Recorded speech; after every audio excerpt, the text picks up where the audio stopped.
Joining us now to discuss is Jocko Willink, former Navy SEAL and author of Leadership Strategy and Tactics, a field manual. Welcome to Post 9.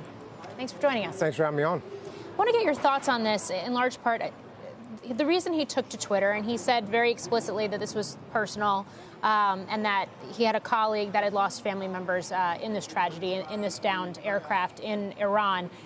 But the fact that this is a publicly traded company, it's a consumer-facing company, it's a company that's expanding in the U.S. as well.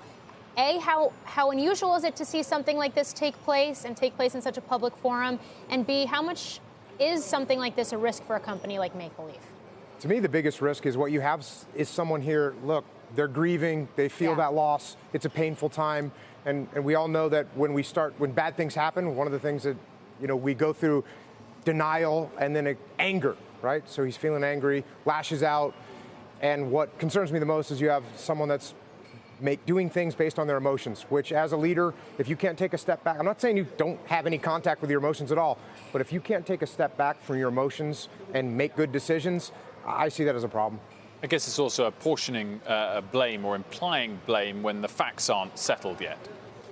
Yeah, and clearly the blame is directed at America and directed at the administration, where the plane was shot down by Iran. Yes. That's what happened. So again, people act irrationally sometimes when they get very angry. That's a little nerve-wracking for me when I see a leader that's not controlling their emotions well. It can be problematic signs. In terms of control, reading some of the things you've written about leadership and transitioning from your role originally in the military to being a management coach, taking responsibility and being in control is one of the key lessons you took from being in combat into leadership. Is that right? Absolutely. When you are in charge of any situation, what happens in that situation is your responsibility.